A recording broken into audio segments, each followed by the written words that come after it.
This time around, even though they're going to cut rates, they've already started.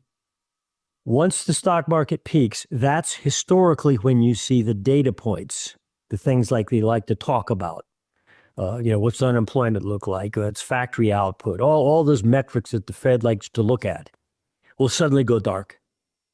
Not before the market breaks, but after it breaks. That's when it occurs. And at that point, the central bank, not just ours, but others, will go into panic mode in unison. They work together. And that will create monetary expansion globally, not just here. And desperation and moves by central banks to buoy their assets they deem worth buoying, like the stock market.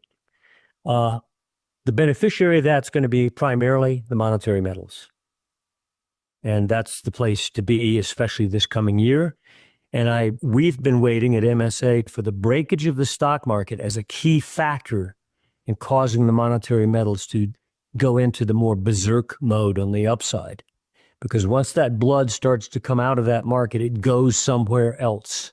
Over the last 100+ years, the damage has already been done. The purchasing power of the US dollar has fallen so sharply over the last century due to rising inflation and money supply from the Federal Reserve, the Treasury, that the Federal Reserve Act created a central bank with the ability to manage the government's money supply all the way back here on the far left-hand side of this chart before 1920. I believe it was in 1913. And you guys saw what happened with Roosevelt criminalizing the possession of gold, then them taking the dollar off the gold standard all the way in 1971 to abandon it and start easing more money, which means printing, than ever before in 2008 when George Bush tried to save the economy when the real estate market absolutely plummeted. And since then, the US money supply grew by $3.8 trillion in 2020 alone, equal to 20% of all of the dollars ever created. Now, most of this you already know, but what I'm going to talk about in this video are some of the things that virtually nobody is paying attention to, like the 10-year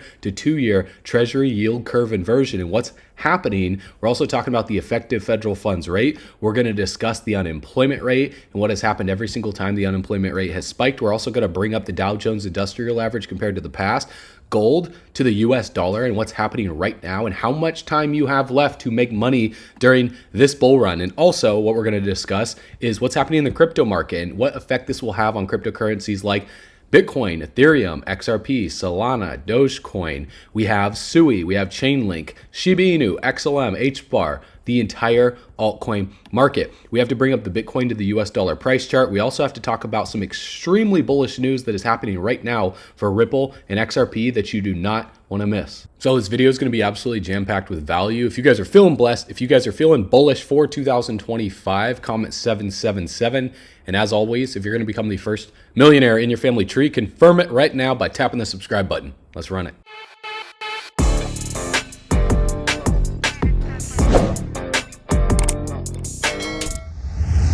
All right, bull runners, welcome back to the channel. So this chart right here showing the spending power of a dollar's worth over the past 100 years, I love it and I hate it at the same time. I hate it because, if you're holding money in a bank account, which I do, because, you got to pay bills, I would love to have every single penny, invest in the markets, but, I got to pay for food, I got to pay, credit card payments, all that stuff. The world hasn't transitioned over to digital currencies and crypto just yet. We still got to use fiat currencies. So I hate it because of that. And the spending power of my dollar just keeps going down every single second of the day. And whatever the Federal Reserve does with their effective federal funds rate that we're going to discuss in this video, since they've been lowering rates since the meetings back in September, we got November, and now we're in January of 2025. They lowered it again in December, and that caused a massive crash and a panic in the market. So the reason why we pay attention to what the Federal Reserve does is because that affects the markets, right? Whenever the Federal Reserve makes a move with their FOMC meetings, then that causes either a panic or that causes an excitement in the crypto market and the stock market as well too. So I want to discuss what the Fed has planned over the next few months, and I'm going to bring up some really important charts for you guys to pay attention to. Now, the reason why I love this as well too is because this tells me where I should be putting my money. Because if the spending power of the dollar keeps going down because of the US money supply growing just by $3.8 trillion alone over the past 4 years, equal to 20% of all the dollars ever created. Well, if there's no max supply on something, that means that the value of it is just going to keep going down. It's simple economics. You don't have to be a rocket scientist or an economist to figure this stuff out. So what I do, which again is not financial advice, I'm just going to share with you guys how I became a millionaire before 30, and what you choose to do with your money is completely up to you. But when I started to realize this at an earlier age, that the Fed and the Treasury are on a runaway freight train through what they're doing with the monetary print orders and the money supply, well, then I just moved my money into stuff that had max supply, and I moved my money into the assets of the future. And cryptocurrencies is one of those asset classes, right? So we're going to discuss a lot about crypto over the next few minutes, but the main thing that I want to talk about is the 10-year to 2-year Treasury yield curve inversion right here. So if I go on Max, you guys can go to fred.stlouisfed.org, their official website, and you guys will see this tracks all the way back to the 1970s. So we have enough data here to really give us an understanding of what happens when this yield curve is inverted, meaning that the 2-year treasuries are paying a higher yield than the 10-year treasuries because people are more skeptical or weary about, the long-term future of the country, and they think there's going to be a crash more in the short term when this yield curve is inverted and it's in the negative. So you see this black horizontal line right in the middle. When we're below it, we're in a yield curve inversion. When we're in above it, well, then the 10-year, pays out more than the 2-year. For example, if I open a new tab here and I go to Trading View, I'll show you guys this, and you could do this with me right here. You go into the search box, you click on all, and you type in 10Y with US in front of it. So just type in US 10Y, and then I'll come up as the United States 10-year government bond yield. And so when we click on view and we just go on one chart right here, you guys can see, if I go ahead and clear my past drawings that I had for you, that it's at 4.6%. Now, if I were to open up another chart right below it right here, and I type in underneath the search box right here, US 02Y, that's the United States 2-year government bond yield, and you'll see it under TVC right here. I'll just click this, it'll pull up, remove 11 drawings right here, and it's at 4.283%. Now, when we go back to this chart right here, and we go ahead and zoom in when the yield curve was at its lowest all the way down here on July 3rd of 2023, it was at negative 1.08. Now, if I go back to the chart and I mark that with a vertical red dotted line for you guys can see that the 10-year at the top was paying out roughly 3.7 something percent, whereas the 2-year was all the way up here above 4, almost 5%. So when the 2-year pays out more than the 10-year, that's when we see a yield curve inversion. And so now that the yield curve is back in the positive at 0.25, that just simply means that the 10-year is now higher than the 2-year. That's why it's at 4.6 for the 10-year, and the 2-year is at 4.283. Now, the reason why this is important is because, according to AI, in a normal economic environment, longer-term bonds like the 10-year Treasury bond yields typically are higher than short-term 2-year Treasury bonds. This relationship reflects several key economic principles, like number one, the time value of money, because investors demand higher yields for locking up their money for longer periods of time.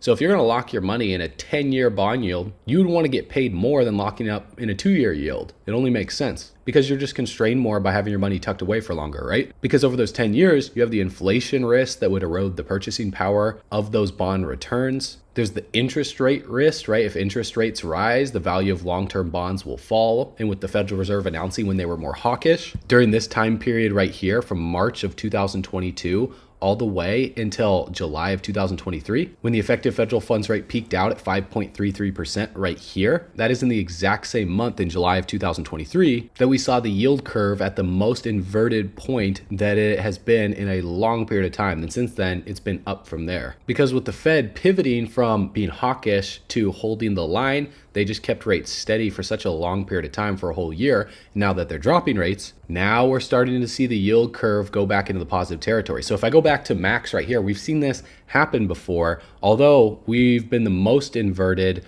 in 2023 that we've ever been since basically back in the 80s, all the way back here. You guys can see we were more inverted in 1980 when we were at negative 2.01, and we spiked rapidly in the positive territory, came back down. It was a washing machine through this area right here. So it's obviously going to look different this time. What's going to happen with this melt up with, precious metals, with the crypto market, and then the crash that's coming in the stock market is going to look different than the last few crashes. But we can look at some major key indicators that'll give us an idea of what to expect and also, most importantly, how to prepare. So the first major concern that I have right here is what's happening on the 2-year chart. We see this support that the 2-year yield is bounced off of and broke below, and now we're seeing a retracement back up, similar to what we saw with the Bitcoin dominance chart when we broke down from 70% last bull run cycle. We saw the price chart come back up for Bitcoin, then it came back down and it consolidated for a bit, and then it fell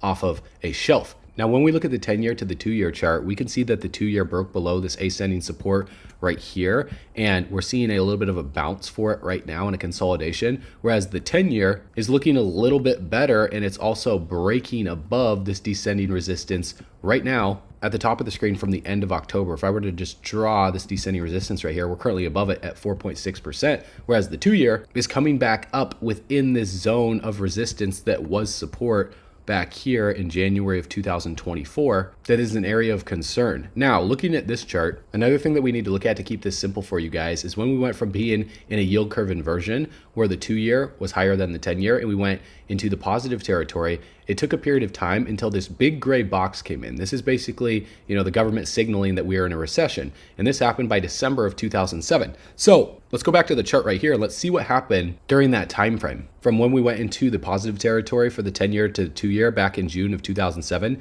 to where a recession hit by, looks like December of 2007. We can see at the top and the bottom of the screen that both the 10-year and the 2-year fell off of a shelf. Now, by June of 2007, the 10-year was all the way up here at 5-something%. The 2-year was at 4.9%. So the 10-year was above the 2-year, pushing them into the positive territory. But even with both of them falling off of a shelf, the 10-year still had a higher yield on the way down than the 2-year. And then by December of 2007, when the government said that we were in a recession, the 10-year was all the way down at like 3.7%, falling off of a shelf. And the 2-year was at like 2.9%. So the thing that's concerning here that would cause a melt up with precious metals and the stock market is not necessarily that the 10-year is now back above the 2-year. It's what's happened every single time that we've gone from an inverted yield curve back into positive territory relatively quick, similar to what we see happening right now. It's led to a recession the past, 1, 2, 3, 4,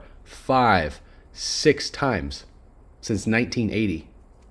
So for over 40 years of data here. So as we see the yield curve separate even more from the 10-year to the 2-year, even if, let's say, for example, we saw one final peak in the 10-year while the 2-year starts to roll around like this, and then we see the 10-year drop while the 2-year falls off of the shelf even more. If we see something like this take place, like what we saw happen back, in 2007, 2008 during this crisis right here, while the yield curve was going in the positive, and then the government tells us we're in a recession, by then it will be too late. You do not want to wait for this to happen to start preparing. I warned you guys about this a little while back when we were all the way down here. I said, watch, once this bottoms out and starts to come back around due to what the Fed is doing with their effective federal funds rate, then we're going to start to see the crypto market absolutely explode. And that's exactly what we saw. We don't see the crypto market crash while the Fed's raising rates. We see it explode. It's not while the Fed pauses rates that the crypto market crashes. It's when the Fed has to rapidly cut rates in response to some sort of economic crisis. And that's coming. We're not quite there yet,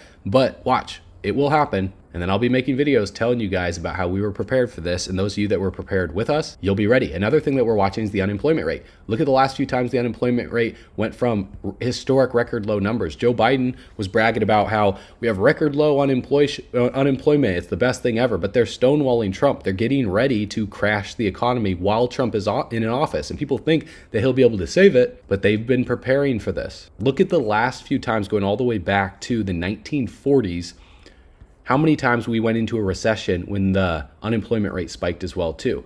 1, COVID. 2, 2008. 3, 2000. 4, 1990. 5, 6, 7, 8, 9, 10, 11, 12 out of 12 times. 100% chance of this happening according to this chart, not according to me. So This is why Jerome Powell has come out in the last FOMC meeting, even the one before that, and said we are watching the unemployment rate. We're watching, I believe he said 4.4%. Right now we've ticked up from October from 4.1 to 4.2. We are very, very close. So depending on where the unemployment rate is for December, when that data comes out this month, if we go up even higher from where we're at right now, then the recession could be coming a lot sooner than people think. Because if we start going back above 4.3 and 4.4, 4.5%, similar to what we saw happen in the past back here when they marked a recession in December of 2007, the unemployment rate was at 5%. And if I put this on the chart for you guys can see what happened with the Dow Jones Industrial Average on the second chart on the top of the screen right here.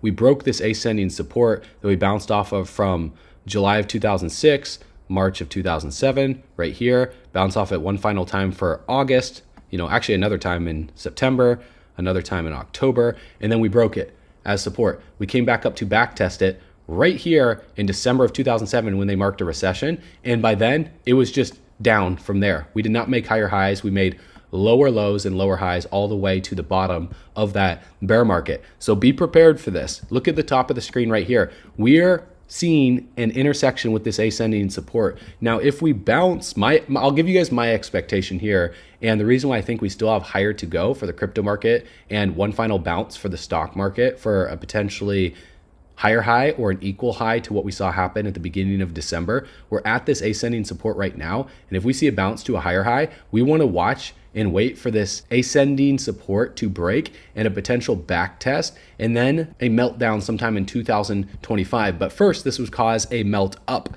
Look at the bottom two charts right here. This is the gold market. Look at what happened when they marked a recession in December of 2007, right here when the unemployment rate was at 5%. Right when December started, the recession started. Unemployment was at 5%. The effective federal funds rate was at 4.52%. They dropped it from that period on. Pretty similar to what we're going through right now, right? You saw them raise the rates, pause the rates, start dropping the rates, then mark a recession, then the rates continue to decline. Well, look at what happened to gold during that time frame. Gold was consolidating between about $850 to about $760, $750 for a period of time. And then when the stock market started to sell off at the end of December, gold went from like $700+ all the way up here to over $1,000. While the Dow Jones Industrial Average was selling off and it dropped in December over 15, 16 something percent right there, gold rallied nearly 30% over the course of 90 days. So right now at the bottom of the screen, you can see gold has been consolidating between $2,500 and $2,800, almost $3,000. Very similar to what we saw happen right here from November of 2007 until December of 2007. So we are very, very close to this melt up for gold, for silver as well too. And in my opinion, when we see the stock market starting to fall, if gold starts to go absolutely parabolic, then you better be ready. I have a lot of silver. I also have a lot of crypto. And here's a quick visual for those of you guys that will be ready when we're waking up to seeing a $10 XRP. Now, I think anywhere between $5 to $30 is realistic for this bull run for XRP. Just imagine being able to wake up from anywhere in the world, crypto's going parabolic, and you understanding how market cycles work for not only the crypto market, but for the macro economy and how we go through these expansions, bull markets, and then bear markets where we see massive sell-offs in the stock market. Now, once gold peaked out above $1,000, it was choppy for a while and it caught up to the stock market. You guys can see the Dow Jones Industrial Average right here, saw a little bit of a bounce while gold went from $1,000 down to $850.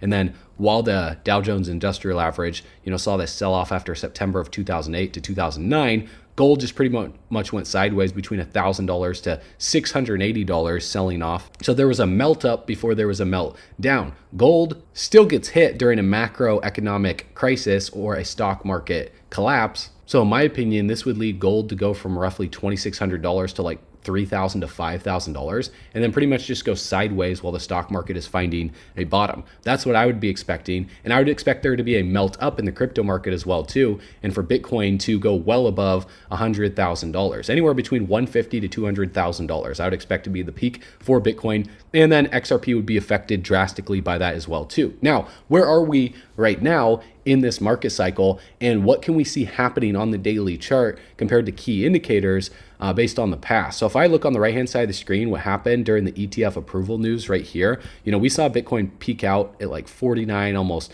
$50,000, very similar to how we saw Bitcoin peak out at like $108,000 right here. And then we saw this massive sell-off in this break of trend, this ascending support right here. We saw a break of it on the right-hand side of the screen. We see this ascending support. We see a break of trend on both of these charts, massive pullback, massive liquidations, we find a low. Massive pullback, massive liquidations, we find a low. And then we rebound from that low.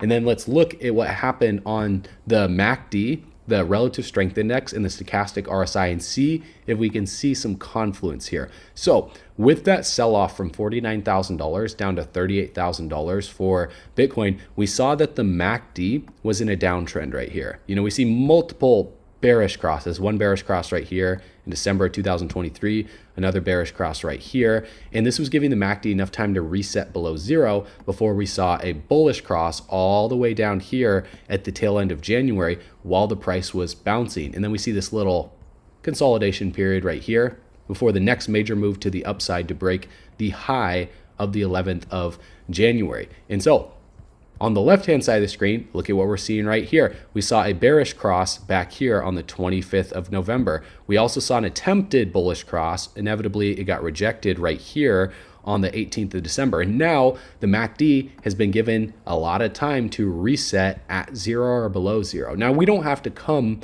all the way below zero to see a bullish cross.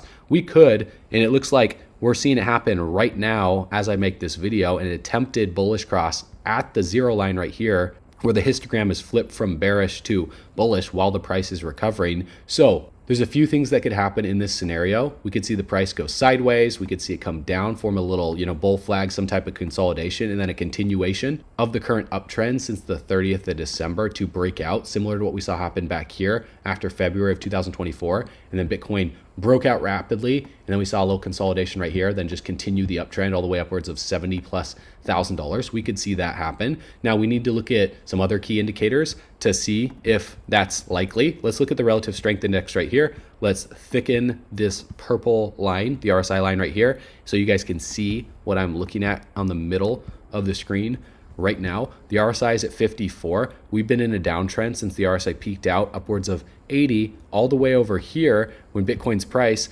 was at $93,000. And so we're seeing a bearish divergence happen on the daily, where we saw higher highs on the price chart, but we see lower highs happening not only on the MACD, but on the relative strength index. Let's look on the right-hand side of the screen. Let's see what we saw. If I zoom out a little bit, the RSI peaked out upwards of 88 right here on October of 2023. Look at where Bitcoin's price was at. It was only at $35,000. So we're seeing higher highs happen on Bitcoin's price chart, and then we're seeing lower highs get put in here on the MACD and also on the relative strength index in what looks like to me a falling wedge, where we see lower highs, lower lows, and then it coils up in this wedge and until we see an attempted breakout. So we're seeing an attempted breakout right here because the RSI is back above the RSI based moving average. So if it holds this, it would be similar to what we saw happen right here, where the RSI makes another move back up to 70 or above 70 for a recovery rally. Simultaneously, the MACD doing what we saw happen here after January of 2024, going back into positive territory,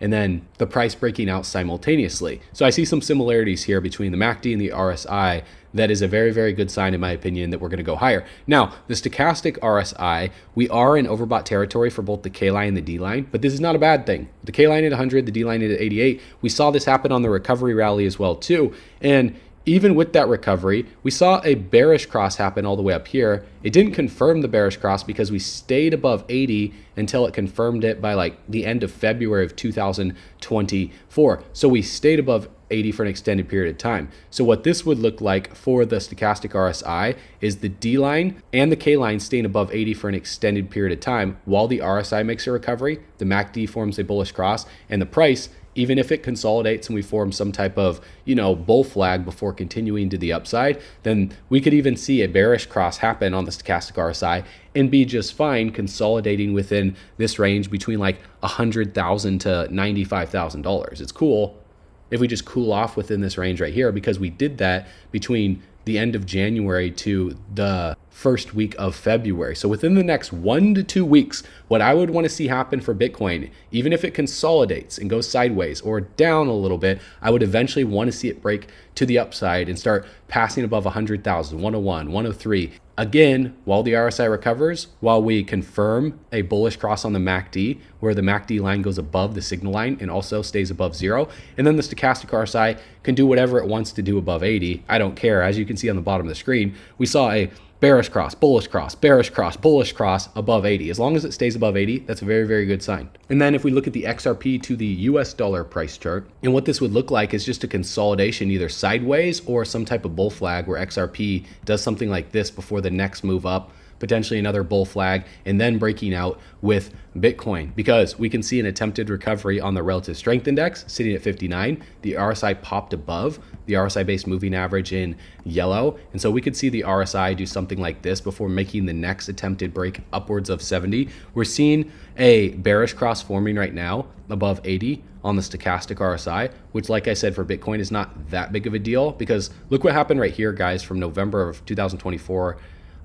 During that whole entire month, we saw an attempted bearish cross, and then the K line, the D line just basically played tango and just kind of hung out right next to each other until the middle of November. And then we saw a bearish cross happen, but the price stayed relatively stable with these symmetrical triangles right here, and then broke out all the way upwards of $2.90. And so we don't necessarily just look at like one key indicator like the stochastic RSI and see something like, oh, a bearish cross happened, so the price has to crash. No, not necessarily, because there's things called divergences. And so we look for bearish divergences where the price chart can keep making higher highs while these indicators make lower highs like this on the stochastic RSI. And the relative strength index, you can see peaked out here at 94, came down to like 82, went up to 90, formed a higher high in the price chart, like a relatively equal, a little bit lower high, came back down to 82, and then peaked all the way upwards of 96. And so the likelihood of the relative strength index now when we zoom out to past 96,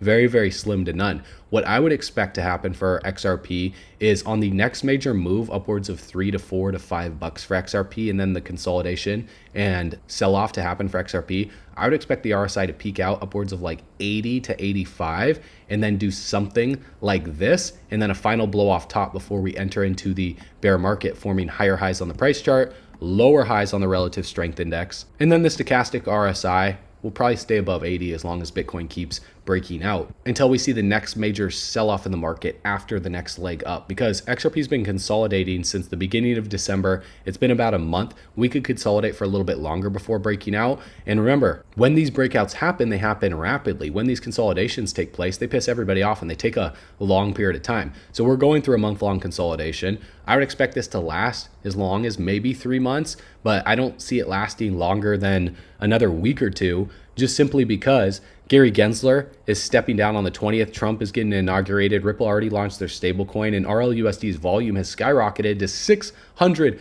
million in the last 24 hours, surpassing PayPal and EURC. So with the market cap only at $53 million, Ripple stablecoin is just going to continue to gain more adoption. One of the biggest reasons why is because 2025 is here and the Trump bull market is real. Brad Garlinghouse just posted this saying for Ripple, this is even more personal after Gensler's SEC effectively froze their business opportunities here at home for years. The optimism is obvious and it's very deserved. Today, 75% of Ripple's open roles are now US based, while over the last 4 years, the vast majority of hires were outside the US. Ripple had to focus on overseas exchanges, overseas trading volume, overseas customers, and they signed more US deals in the last 6 weeks of 2024 since the election than the previous 6 months.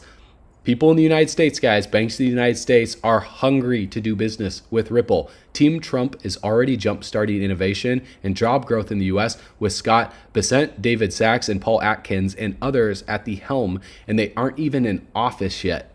Say what you want, but the Trump effect is already making crypto great again. Through his campaign and in the administration, day one priorities is going to be to bring business back to the United States, specifically with companies like Ripple. So after 7 years below $3.84, will 2025 be the year XRP finally breaks all-time high prices? I think it's going to happen, guys. Now, I could talk about all what I see or what I predict on the indicators. I think the main things to focus on right now is who Trump is going to put in office. And so Paul Atkins is a board member of Securities, which is also funded by Ripple.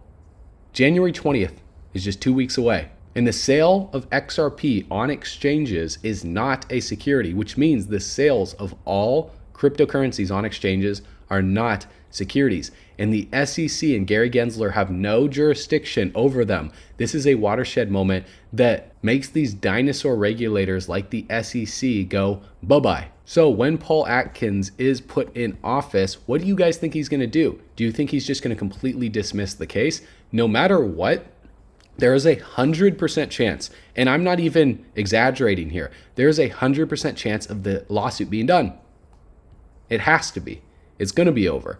It's not going to keep going on with Trump in office and with the new SEC chair. This has all been a show. It's all been staged. So for you guys to be looking at XRP right now, thinking that XRP is going to sell off and it's just going to go down, just absolutely makes no sense to me. The only reason why that would happen is based on what I talked about here. If there's a recession and all of a sudden the stock market starts plummeting and there's some massive war news or something crazy happens where we don't see this melt up happen in the stock market for another high and it affects crypto and just everything starts getting hit, well, in that case, then they can keep all of the crypto. You can have all the gains. We can nuke it to zero. I don't even want any profits because then Bitcoin would go down, Ethereum would go down, XRP would go down, everything would go down. But if you're that bearish, then why are you even watching this video in the first place? It just doesn't make any sense to me. So there's too much bullish stuff happening for XRP to perform poorly. That's why it's still at number 3 right now. Even during the lawsuit, it was in the top 10 the entire time. How is that even possible?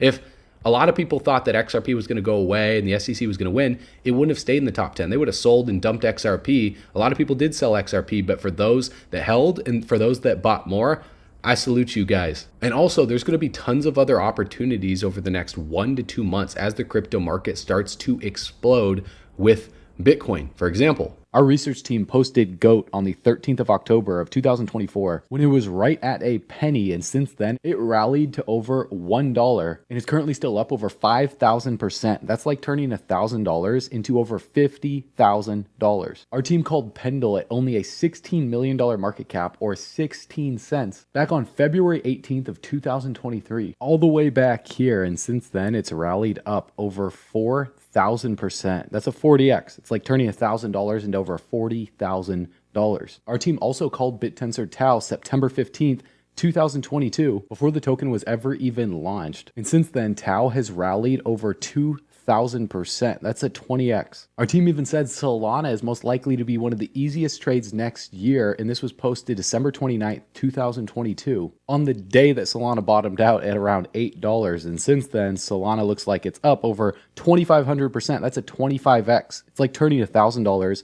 into over $25,000. And the bull run is just getting started. The list goes on and on and on. Our team called Sui, Ondo, and even some of the biggest cult-based meme coins like MOG back in July 20th of 2023, the day that MOG launched. So if you want to learn how our team is finding these altcoins before they explode, we just launched Altcoin Pro University, where our research team gives you real-time altcoin picks with explosive potential for this bull run, along with 100+ expert curated classes crafted by industry experts to discover these gems yourself, on top of our live weekly calls every single week for in-depth crypto market analysis and daily updates. And that's just a fraction of what we offer inside of Altcoin Pro University through the link below. And although we make no guarantees because crypto is definitely risky, guys, this is only $97 a month or $970 a year. If you want to save $194, getting 2 months for free and unlock some exclusive bonuses, just go through the link in the description below, get in right now, watch the 26-minute video covering everything that Altcoin Pro University offers to help you become the first millionaire in your family tree, if that's a goal of yours, our goal is to help 1,000 members set their portfolio up for life this month. And you can get started through the link in the description below right now, or you can go to bullrunners.com to take advantage of the bonuses we're giving you before they expire. Everyone is loving the community. They're loving the education. They're getting access to real-time altcoin picks first before we ever make videos about them. So click the link in the description below, watch the video, and I'll see you on the inside.